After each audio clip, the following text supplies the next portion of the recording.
রোজার দিনে রোজার সময় বুঝতে পারছি যে সবাই ক্লান্ত আছেন মোটামুটি, এবং আশা করি আল্লাহ তাআলার রহমতে আমরা যে অনুষ্ঠানের আয়োজন করেছি ইনশাআল্লাহ অনুষ্ঠানটা সফলভাবে পরিপূর্ণ করতে পারবো।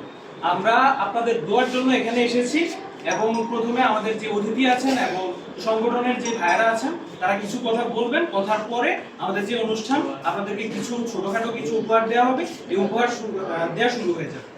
তো প্রথমে আমি বলতে চাচ্ছি আজকের এই ঈদ উপহার বিতরণ অনুষ্ঠান সরকারি দিঘিপাড়া ভাই ভাই সংগঠনের পক্ষ থেকে আয়োজিত হয়েছে, এবং আজকে আমাদের প্রধান অতিথি উপস্থিত আছেন আমাদের সৈয়দপুর ইউনিয়নের সুযোগ্য চেয়ারম্যান জনাব আলহাজ আব্দুল মালিক মাস্টার স্যার। তো আমি প্রথমেই আহ্বান জানাচ্ছি কোরআন তিলাওয়াতের জন্য মহিনুল ইসলাম সিয়াম, পবিত্র কোরআন থেকে তেলাওয়াতের জন্য আহ্বান জানাচ্ছি।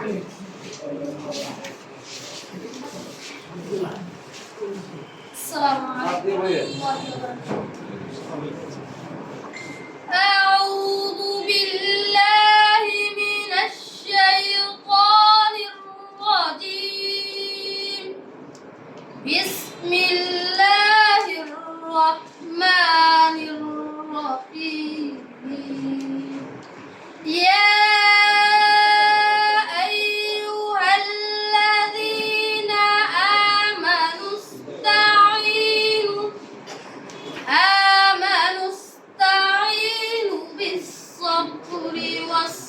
والصلاة إن الله مع الصابرين ولا تكونوا لمن يقتل في سبيل الله أموات بل